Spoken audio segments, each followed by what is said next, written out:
आज के बजट के बारे में तो आप लोगों को पूरी जानकारी मिल गई है।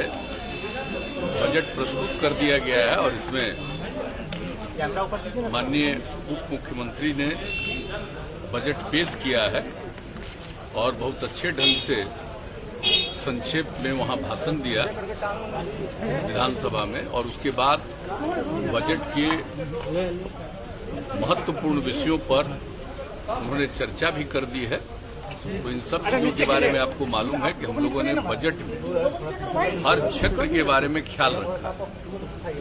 एक तो मौलिक चीज आप समझिए कि जो योजनाएं पहले से चल रही हैं और खास करके जो 7 निश्चय पिछली बार हमने शुरू किया था, उसमें जो चीजें जैसे कुछ जगहों पर सड़कों का निर्माण या हर घर नल का जल, उसका कुछ जगह पर काम जो रुका हुआ बचा है, उन सब चीजों के बारे में सारा प्रबंध कर दिया गया है।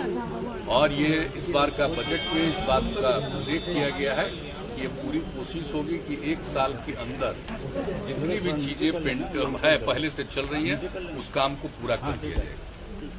और इसके अलावा जो जल जीवन हरियाली अभियान के अंतर्गत जो काम हो रहा है उसको आगे निरंतर रूप से बढ़ाया जाएगा। और इसके अलावा हमारे उप मुख्यमंत्री जी ने इस बात को पूरे तौर पर चर्चा कर दी है कि जो नया जो आत्मनिर्भर बिहार के लिए 7 निश्चय 2 की परिकल्पना की गई है, उसके बारे में जो कुछ भी कैबिनेट ने पास किया, और जब कैबिनेट ने पास किया तो विभिन्न विभागों ने इसके लिए जो जरूरी योजनाएं हैं उस पर काम किया और बनाया है। और इस साल के बजट में प्रावधान किया गया है, इस पर सारा काम हम लोगों का शुरू हो जाएगा नए वित्तीय वर्ष में 21-22 में। और पूरे तौर पर उन सब चीजों के लिए जो कुछ भी है, तो पहले की स्कीम, आगे की स्कीम, और आप जानते हैं एग्रीकल्चर के लिए जो ध्यान दिया जाता है उसके बारे में, सड़कों के बारे में। और सबसे बड़ी बात है कि आप देख लीजिए कि हेल्थ और एजुकेशन दोनों पर और ज्यादा पैसा खर्च करने के बारे में निर्णय लिया गया है।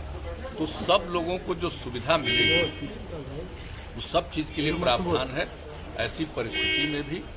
जबकि आप जानते हैं कि इस बार जो पिछले 11-12 महीने से जो कोरोना का दौर चला है तो उसका तो एक प्रभाव पड़ा ही है, लेकिन इन सब चीजों के बावजूद हम लोगों का मन है कि हम लोग निश्चित रूप से आगे बढ़ाएंगे। और कोरोना के दौर में भी जो लोगों को राहत पहुंचाने के लिए केंद्र का सहयोग तो मिला ही है, लेकिन राज्य सरकार ने भी जितने बड़े पैमाने पर राशि का व्यय किया है, 10,000 करोड़ रुपया से ज्यादा इस क्षेत्र में काम किया। तो ये सब काम तो किए ही हमने, लेकिन इसके आगे अगले साल के लिए और अच्छे ढंग से बिहार की प्रगति हो, इसके लिए हम लोग प्रयास कर रहे हैं। और बजट में एक एक चीज का प्रावधान किया गया है और हमारे मुख्यमंत्री जी ने तो पूरे तौर पर आपको बता दिया है और हाउस में भी बताया है, संक्षेप में ही एक एक चीज के बारे में उन्होंने चर्चा कर दी है।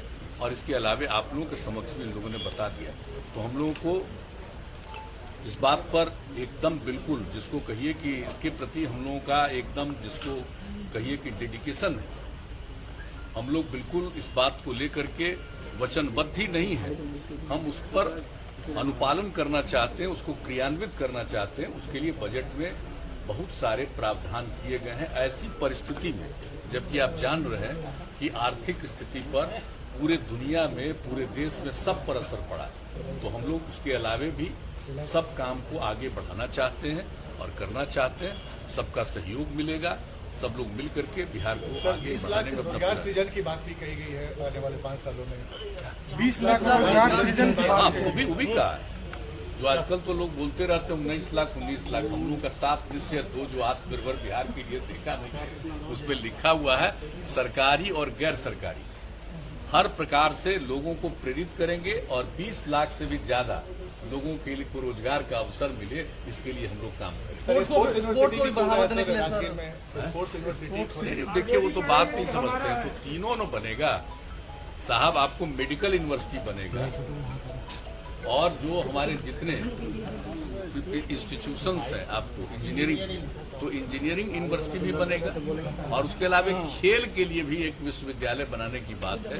और चूंकि आप जानते हैं कि राजगीर में इतने बड़े पैमाने पर काम हो रहा है, तो यही तय किया गया कि और कहीं किसी जगह लेने की जरूरत नहीं पड़ेगी, वहीं पर विश्वविद्यालय बनाएंगे। तो जान रहे हैं आज का तय नहीं है, ये तो 10 साल पहले से तय है और उस पर काम होना जितने बड़े पैमाने पर शुरू हुआ है, स्टेडियम से लेकर के एक एक काम वहां पर किस तरह से लोगों के खिलाड़ियों को प्रेरित करने के लिए काम हो रहा है, इसलिए सोच करके ही सब लोगों ने विचार किया और कहा कि वहीं पर खेल के लिए विश्वविद्यालय बनाने की विश्वविद्यालय बनाना अच्छा होगा, बेहतर होगा, इसलिए किया गया।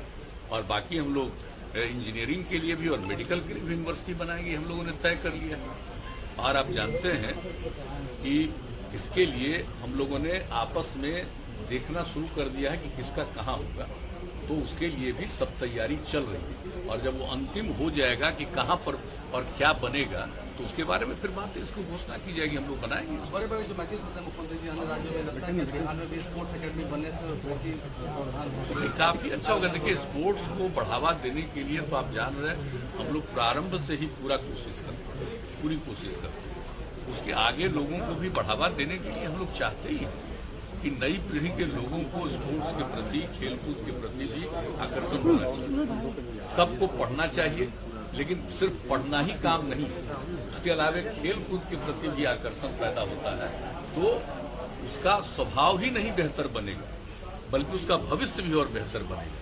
तो पढ़ाई के साथ साथ इन सब चीजों के लिए कार्य। पर सर केस किया जा रहा है सोशल मीडिया पर, लीक की फोटो डाली गई। आवाज नहीं आ रही, क्या कह रहे हैं इसमें? मैं कह रहा हूँ कि पत्रकारों पर केस किया जा रहा है सर, बिहार बोर्ड के पेपर मामले को लेकर। पत्रकारों को ही केस किया जा रहा है, पत्रकारों को क्या सोशल मीडिया पर सर? नहीं, ये हम नहीं जानते हैं, लेकिन जब ये बात आई है तो हमने जरूर हमारे कार्यालय से ही ये पूछा गया है और उन लोगों को बताया गया है कि जो भी स्थिति है इसके बारे में बताइए। लेकिन अभी आप जानते हैं कि हम 2 बजे के थोड़ा पहले यहाँ पर लौट करके आए हैं, तब हमको जानकारी मिली कि यह बात जो उन लोगों ने कहा सही नहीं, हम के पूरे तौर पर देख करके जांच करके आप ही लोग मीडिया के समक्ष इन सब चीजों को बता दीजिए। और जो पहले एक बात आई थी, तो उसके बारे में जो बात आई थी तत्काल उस पर जांच करना, कार्रवाई करना, और कहा गया है कि हर दृष्टिकोण से एक एक चीज पर सजग रहिए और ताकि इस तरह से कोई नहीं कर सके। तो ये सब बातों के बारे में कहा गया है, लेकिन